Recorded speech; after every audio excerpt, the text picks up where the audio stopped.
I'm Van. I'm Sori. That's Lavi. I'm Salty and Chip. We're about to do this song, To Live Is to Die. That's right. One of our lovely villagers sent that to us. Yeah, and it's an instrumental on the Justice for All record. Mm-hmm. It's I'm pretty sure it's dedicated to Cliff Burton, the guy that died. Oh, really? Yeah. Oh. Or they, I don't know if it's dedicated, but definitely inspired by him. By Cliff. Okay. Obviously it's one of those things where it's like processing death and processing loss, and I wish you wouldn't have told me that, so I could have said how I felt it was. Now it's sent on a certain track. I'm like, oh, it's about death. Well, the name of the song is To Live Is to Die. Yeah, but that has a different meaning for me. Okay. Well, like I said, I don't know.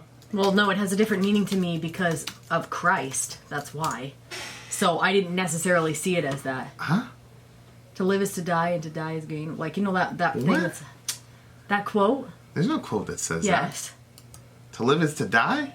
Yeah, because you die, like he said, take up your cross and follow after me. Like, we're buried with Christ, all that stuff. Let's just listen to the song. You never heard of those verses? Why are you so weird right now? Well, there's no verse that says to live is to die. What are you talking about? No. Like some missionary guy, like Jim Elliot, I think, said it or something like that. To live is to die? Yeah. To really live, you have to die to yourself. To live is to die. And to die is gain. You never heard that before?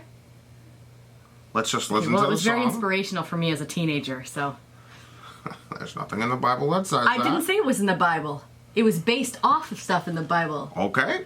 What the heck? Okay, you know what? I'm just gonna start this here. Ready? Go. And... Go. Go.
wonder if it's supposed to cut short like that. I doubt it. Like in the middle of the note? I Or we doubt just it. got a bad copy? Yeah, I'm not sure. That'd be really smart if they did. Well, yeah, but it looks like, yeah, who knows? If they did that, that'd be smart. Because he was cut short. His life was cut short, you know? Yeah. Jeez. What'd you think? That's heavy, man. When I was listening to this song, I hadn't experienced a lot of the deaths that I've accumulated over the years. So. You mean something different now? Well, yeah. You know, it's obviously not the same. I was, 16? Oh, wow. So. You heard it all the way back then? Yeah, well, it was, I was 16, 17. This is when I was getting introduced to Metallica, and this is a record that has One on it, so I listened to One a lot. It was the only, but it's obviously a lot different now that I've taken a few more spins around the planet. It's a little bit different after you lose a bunch of people. But I was just thinking, I'm like, I know a lot of people that are dead now. It's just crazy. But anyway, yeah.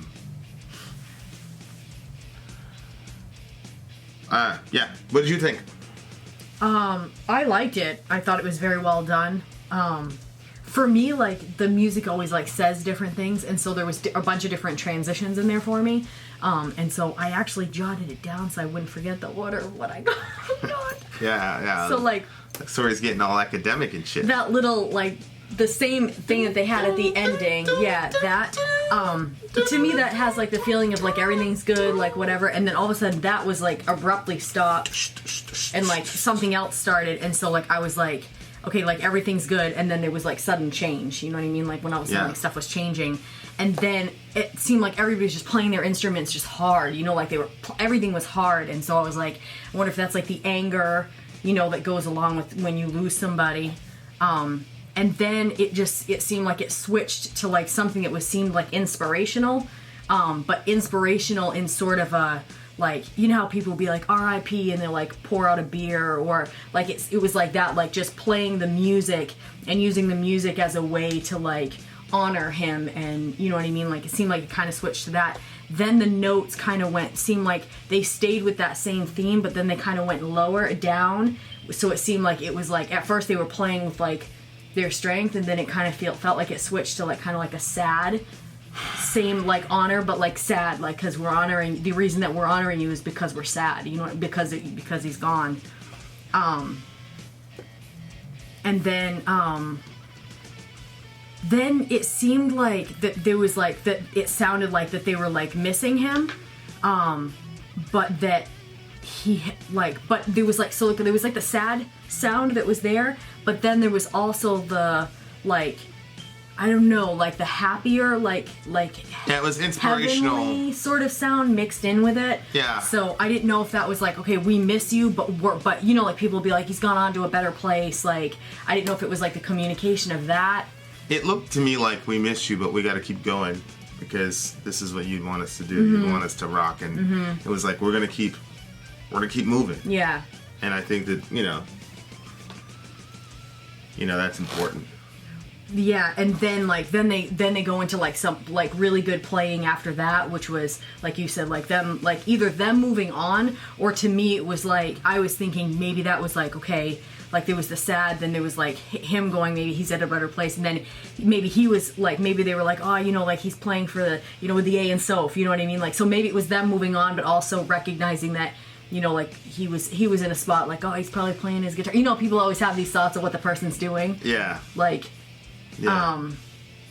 And then the music switched to be like that Good Again music, which was how they were ending it, but then all of a sudden there was the abrupt end, so I was like, okay, maybe the Good Again means like they were progressing forward and like going back to like, the best that you can after you lose somebody, but then the abrupt end is, yeah, you have like the good moments, or like when you wake up and you're like, like you're like good, and then all of a sudden like that thought like crouches back in on you, and you're like, oh my gosh, they're not with me anymore, like that. So it was like so I thought the abrupt end was very fitting if they meant it intentionally, because it was like, oh, everything's good, because I'm sure that I've lost people that were close, but not like very close, not like you have.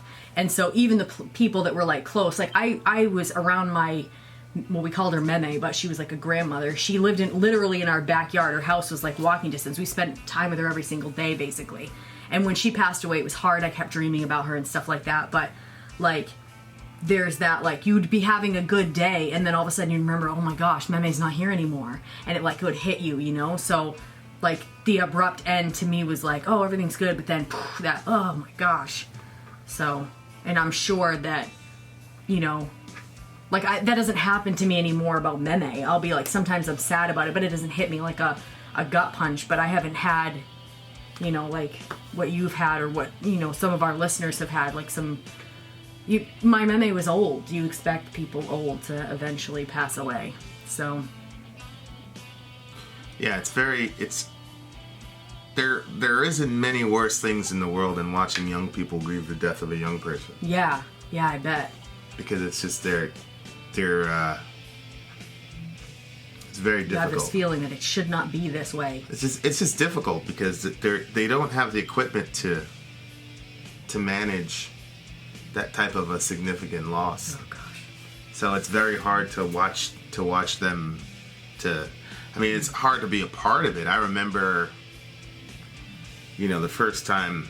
It's almost easier for me to go through it than to watch a young person go through it, because Matthew Bandu was the first time somebody, like, I mean, he wasn't like my closest friend, but I mean,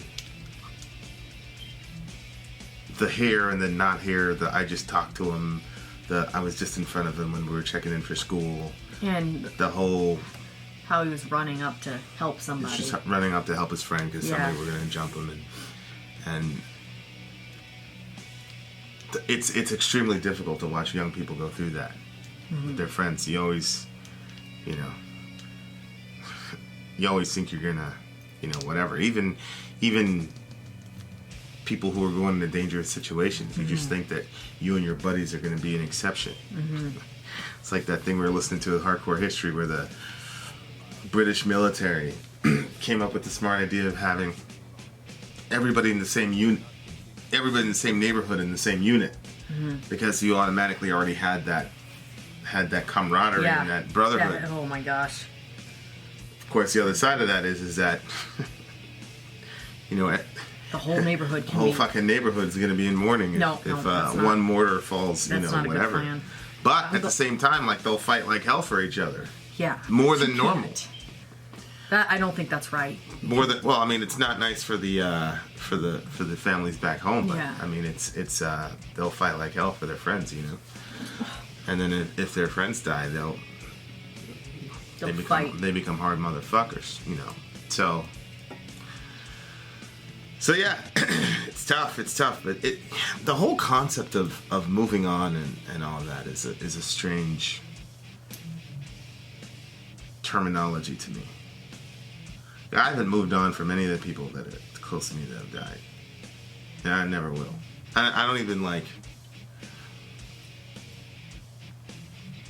you know, I've never even pretended to be able to do that. I mean, I don't even know what that means.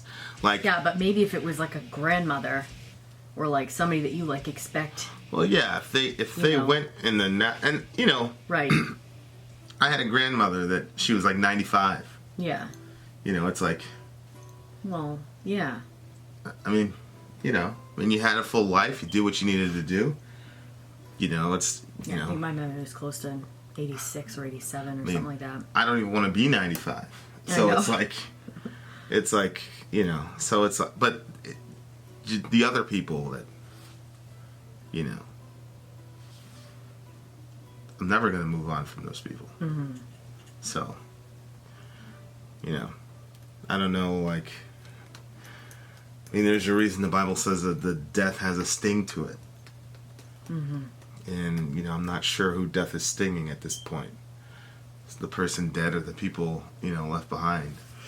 But I think it's just a strange, like, the people that have died in my life, I never, like, said to myself, I'm going to stop living my life. I had kids and stuff to take care of, or I had, a city to take care of or something. Like, I've always had some, So there's never a point where I was going to give up and not live my life. But, so I don't know if that's what people mean by moving on. I know a lot of people who, when they were exposed to death in whatever theater of tragedy, it took place in, immediately throw themselves back into their work. So if you're, military, you go back and, or any whatever, you just go back into your work and you work. So, I don't really understand what the term move on means. Well, I think what moving on means is if the person throws themselves into their work, it's because they're trying to avoid the thoughts of that person, because that person would consume all of their thoughts. So I think that person hasn't moved on, even though you would look at it. And I think that moving on is when you get to the point where, like, you're sad about it, but it doesn't ruin your day, or, I think that usually they say it takes about a year, and then after the year. But I'm talking about people. No, I'm not talking about tragedy like what you've experienced. I'm not talking about that. I'm just talking about, all the deaths that have happened around me. None of them have been unnatural. I mean, all of them are unnatural in the sense that, death is not natural to who we were in the beginning. But, like, my uncle died early, but he was in his 50s. It's still young. It's not like an 18-year-old, or, you know what I mean? And, he passed away because of cancer. So you kind of saw it coming. It's not like, yeah. Yeah, there's some people that are... I mean, we didn't completely expect it. There's some people that will never not consume my thoughts. Right. Yeah. Well, yeah, I mean, it's... You know what I mean? Yeah. Like, and I don't, everywhere I go, or every new development in my life or whatever, it's like, I don't know. So, it'd be, it's, you have different experiences, and you have new situations, and you have, we talked about it, like, oh, my mom would have this, or my mom would have that, or the stuff we're going through with little man, like, my mom would have been able to sit him. I am of the full belief that if my mom had one conversation with him, like, he'd be fine. Good. And I wish, because you guys are so similar. You two are so similar. So, like, I don't know how it's possible to move on from when every new thing, like, yeah. She's always... Yeah, well, I think that's different. I don't think that's... I just don't... I think that... Yeah, that's what I'm saying. Like, I don't know what the term means, I don't know what... But you haven't had some... You say things like... I don't know what they mean, huh? Well, I mean, I was just saying your situations are just so different than mine, Than most people's. I don't know. I don't know about most people in my world... But I don't know about the metal world. It seems like, there's probably there could be a vast majority of people who have had very tragic things happen within their family and stuff. So yeah, I mean, yeah, it's just I'm not criticizing the term moving on. I just don't know. I literally don't know. I know you're saying it doesn't make sense to you. What does it mean? I just don't know what it means. I don't know if it means that you go on with your life. Well, everybody goes on with their life. Does it mean you forget about the person? Does it mean that you don't feel the pain when you think about them? You don't think about how they died? You don't think about... Like, no, I don't know. That you still think about those things. From what people have explained to me, it's just that it's where you kind of like go around this corner where it's not like within, the people that I've talked to, within the first year, it was all consuming. Like, they couldn't eat good. They couldn't sleep good. They couldn't, like all that stuff. And then once they get past, like, usually the year mark, things start to get a little bit easier in the sense of you were used to seeing this person maybe every single day. and then now boom, they're like not in the picture anymore, and now all of a sudden you have to like learn to like what is life without them. Each holiday over the first year is very difficult because you're like here's another first, but when it comes the second year, it becomes, I don't think that you're like, yippee, my life is great and I don't miss them at all. I think that you always miss the people that you love, but I think moving on is just kind of like, maybe it's just the acceptance of what happened, that you're not like in those stages. You know how there's different stages, there's the anger, there's the denial. I don't know them in order, but you know, they're all those maybe it's that you've made it through all of those stages of grief, and now you're like, not that you don't think about them or feel sad or remember, or you know, like you said, when you hit certain situations, like of course you're gonna think about,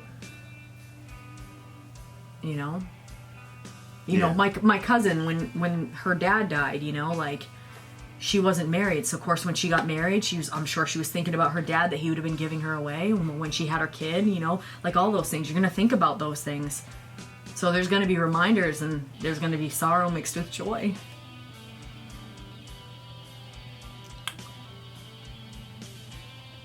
It's true.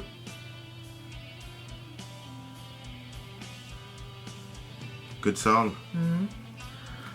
When a man lies, he murders some part of the world. These are the pale death which men miscall their lives. All this I cannot bear to witness any longer. Cannot the kingdom of salvation take me home? Was that on his... That was on his gravestone. That was on his tombstone, right? Yeah. Yeah, that's an interesting little... He murders some part of the world when he lies. These are the pale deaths which men miscall their lives. So if your life is a lie, you murder some part of the world. That's actually a good point. Why? I don't get it. If you're not your true self, then you've murdered part of the world, because there's some aspect of you that you were created to bring to the world. Yeah. And if you're not true to yourself, then the world misses out on who you really were. So you've just murdered that part of the world by not What do being you your mean true murdered self. it? I don't understand that. Like, I can see missed out. When a man lies, he murders some part of the world. It's very extreme language, of course, but I like it. Yeah, for some reason I'm having a hard time to understand that. How he murders some part of the world. Why? How do you know that it does? See, I didn't read it that way. I didn't see it like a lie when you tell a lie or live a lie. I thought it was when he lies, as in he dies. So he lies down because he's dying. When a man lies, he murders some part of the world because... These are the pale deaths which men miscall their lives. Oh, okay. I just thought... What are the pale deaths? Because so many feel it when somebody dies. These are the pale deaths which men miscall their lives. Oh. So when a person lies down, he murders... That's very confusing. I'm having such a hard time to understand that. I think what it is like, if you're not true to yourself, then the world is missing out on the uniqueness of who you are. Mm-hmm. And so he's using an extreme term like murder. You've murdered some part of the world, meaning there's some aspect... You know, I always say, like, there's a way that you image God that nobody else has or will ever. And to the degree that you're not true to yourself, you've just killed that part of yourself. And now the world is bereft of that. Yeah. Now we've lost that, the true person that you really were. And the true angle of God that we could have seen by you being who you were supposed to be is gone now, because these are the pale death which men miscall their lives. Mm-hmm. Like, people go through their entire lives, like, acting a certain way. Right. And thinking a certain way. Yeah. To project onto other people, instead of being the exact person who they are. And when you do that, you've murdered some part of the world. And he says, all this I cannot bear to witness any longer. Cannot the kingdom of salvation take me home. That's interesting, the kingdom of salvation. Yeah. That's some Christianese for sure. Well, yeah, so if you are a genuine person in a world full of people who are fake and whatever, then it's hard for you to deal with it. Mm-hmm. So it's like, it's kind of ironic, because it's like, because he was a real dude. I don't know much about Cliff Burton. All I know is that the only thing I know about him is that every clip I see him in, he's rocking very, very hard. Mm-hmm. You know, and of course in your early 20s you can do that, but it's like, he was true to the music. He really, really felt the music. And even though he was probably the highest talent in the band technically, like, he was the one, from what I understand, he was the one that brought them to these heights technically, from like going from we're GarageBand to we're playing Master of Puppets and shit. So it's like, even usually a person that technically gifted is not that emotional about the music, but he was both. He was like really, really into his shit. I thought in the last one I can't believe you just said that. In their last review, didn't you say most times when people are technical, people criticize them of not having any soul? Yeah. You just said that. I didn't say they don't have any soul. I just said they don't usually rock like that on stage. Yeah, put out that kind of emotion. No, their soul just gets expressed differently. Okay, sure. Alright. What I was criticizing in the other one was that you were saying that soul only equals one thing. So if Joe Satriani is doing all that stuff and he's not rocking, that doesn't mean that he doesn't have soul. It just means that his soul is being expressed differently. But Cliff, he was true to himself as who he was, and he was a technical person. So, I mean, So I'm like thinking about reading this book, but I don't know. Mm-hmm. What happened to him? I don't want to talk about it. You read it in the book. Well, I don't want to read the book. Or go YouTube it. Oh. Okay. But I mean, that's why I've always said, I'd rather, I don't know. Everybody's gonna die. You might as well die doing what you love and doing something significant. Mm-hmm. World. I don't want to die in fucking 95 years old. You don't know what you could be doing at 90. That shit. Being a grandfather to a bunch of people. Who knows? Yikes. What? Yeah. What do you give the song? This is obviously an unrateable for me. Yeah, I think that's what I was going to say. I think it's an unrateable. Not really going to rate that. Yeah. I don't know. I will say they did an amazing job. They did a best. I'm pretty sure they're still in their 20s. Yeah. It's a strange thing to me that these guys are, I don't know. It's unbelievable. These guys are once in a lifetime talent, man. Good Lord. Been out. Sori out. Gone.